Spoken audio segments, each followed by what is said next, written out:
هو الذي أرسل رسوله بالهدى ودين الحق ليظهره على الدين كله وكفى بالله شهيدا. د پولیسو د لوړو زده کړو له قومندانۍ څخه د مدیریت او رهبرۍ له 14مې دورې کورس باندې 345 تنه د دوشنبې په ورځ د فارغت سندونه ترلاسه کړل.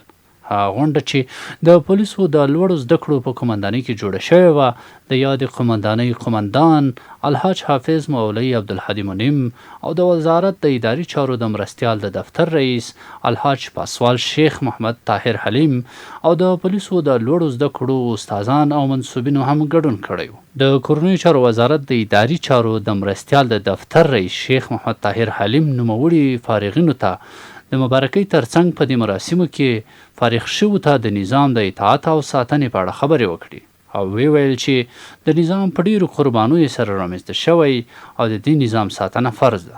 همدارنګه نوموړي د مسلکي کېدو په اړه هم خبرې وکړي او فارغینو ته یې ویل چې په مسلکي زده کړو او حکومتدارۍ کې د سواد زده کړه اړینه ده. بل ما عرض وکړه چې لوجستیکي اشیاو سره زمونږ تعلق دی، خیانت رانه پکې ونه شي، هغې نه ځان وساتو. دغه شهیدانو ته سترګې نشو غړولی. هغه به رانه تپوس کوي چې ستا د خیانت دپاره زه په ټنونو باروتو د پاسه کېناستلی وم او ما ځان لوله پکه، هغې ته بیا جواب نشو ورکولی. حق لرو د کبر د غرور؟ دا خو دا ښایسته دي د الله مخلوق دی، دا جامې ښایسته دي د الله مخلوق دی، زما ساتر د عورت دی او مزین د جسم دی فقط. نو دا انتظام خو الله را لوکو. زما حقیقت خو دا نه دی، دې ته خو څادر وایي، دې ته بني ادم نه وایي، دې ته پټکی وایي، دا بني ادم نه دی، دا مې لاس دی او نه مې خپې دي.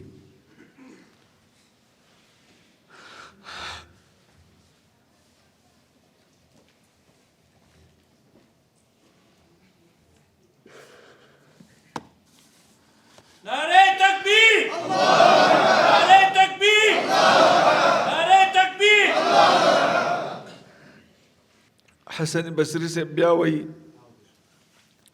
کیف یتکبر من کان اوله نطفه و آخره جیفه. حافظ مولوي عبدالهادي منیم د پولیسو د لوړو زده کړو قومندان نوموړي فارغینو ته وویل چې له زده کړو څخه په ښه ګټه پورته کړئ او ټولنې ته په ښه توګه خدمت وکړئ.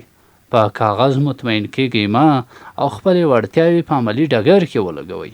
د دې ستړیا د دې تکلیفونو چې دا یو میاشت یو نیم دلته تیر کړی دی مبارکي درته ووایم.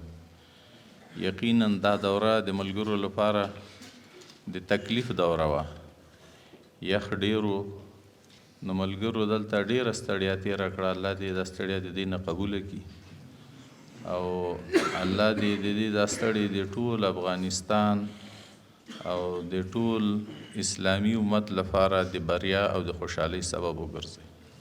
دغه راز فارغینو شمیر چې 345 تنو ته رسیده د کورنیو چارو وزارت د پولیسو له بېلابېلو قطاعاتو او جستامونو څخه د یوې میاشتنۍ موده کې د پولیسو تجربه لرونکو استادانو تر څارنې لاندې او مدیریت د رهبرۍ په څانګه کې وروزل شول. زه د افغانستان اسلامي امارت لپاره خدمت کوم.